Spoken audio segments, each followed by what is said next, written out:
मकर astro के दर्शकों जरा ध्यान से सुनिए। आज आपको बता देते हैं एक ऐसा शक्तिशाली उपाय जिसे करके आप अपने घर तक वापस नहीं आ पाएंगे, तब तक आपकी समस्या से बाहर निकलने के रास्ते खुल जाएंगे। आपको चीजें स्पष्ट समझ में आने लगेंगी, मतलब कि आपके जीवन में किसी भी प्रकार की बाधा हो, नकारात्मकता हो, वह कमजोर पड़ जाएगी। स्वयं प्रत्यक्ष आप इस उपाय के परिणाम महसूस करेंगे।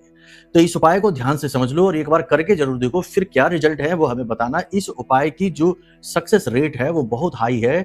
90 से 95% लोगों ने तो यही कहा है कि ये उपाय बेहतरीन काम किया उनके ऊपर। अब आपकी बारी है, ठीक है। उपाय को ध्यान से सुनिए, लेकिन उससे पहले एक बात और बता दें कि अगर आपकी कुंडली में कोई पाप ग्रह योग बना बैठा है, जैसे कि गुरु चांडाल बना हुआ बैठा है, या फिर शनि पिशाच बना बैठा है, या किसी प्रकार का पितृ दोष है, लग्न दोष है, तो पहला काम आपका ये है कि आप उस दोष से मुक्ति प्राप्त करें, यानी अपनी कुंडली का आकलन कराएं।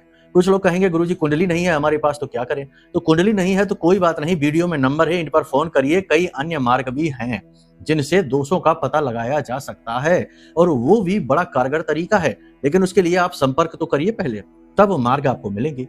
तो पहली चीज तो ये हो गई। अब उपाय को ध्यान से सुन लो, इससे करो, इससे भी आपको लाभ बहुत मिलेंगे, ठीक है। आपको क्या करना है ध्यान से सुनिए। आपको मगज के 7 लड्डू लेने हैं, पान के पत्ते लेने हैं। मगज के लड्डुओं को पान के पत्तों पर रखिए, 1 या 2 पत्तों पर रखिए। उसके बाद इन लड्डुओं को पीपल के जड़ के पास, पीपल का जो वृक्ष है उस जड़ के पास जाकर रख दीजिए, और वहीं पर बैठकर 7 बार हनुमान चालीसा का पाठ करिए। इस उपाय को आप शनिवार के दिन करेंगे तो अति उत्तम रहेगा, वैसे किसी भी दिन कर सकते हैं, ऐसी कोई बाधा नहीं है। 7 बार हनुमान चालीसा का पाठ करिए, उसके बाद बजरंग बाण का पाठ करिए। यदि स्त्री है तो हनुमान अष्टक का पाठ कर लो, बजरंग बाण का पाठ निषिद्ध है, ठीक है।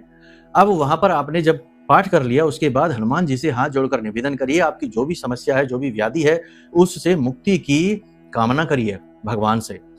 हनुमान जी को मनसा पूर्ण कहा जाता है, आपकी मनसा अवश्य पूरी करेंगे। उसके बाद वो जब वहां से आप वापस आए तो उन लड्डुओं को उठा लें और उन लड्डुओं को कुत्तों को खिला दें, ठीक है। कुत्तों को खिलाने के बाद आपका एकदम से माइंड परिवर्तित होगा, एकदम से आपको जो नकारात्मक ऊर्जा है उसमें कमी महसूस होगी, हल्कापन महसूस होगा, पॉजिटिविटी का एहसास होगा, ठीक है। इस उपाय को आप लगातार भी कर सकते हैं, 3 से 5 दिन या 1 हफ्ते तक लगातार भी कर सकते हैं। पहले दिन से ही इसके रिजल्ट मिलने शुरू हो जाएंगे, आप करके तो देखिए, ठीक है। करिए इस उपाय को, फिर बताइए कैसे रिजल्ट है। जय माई की।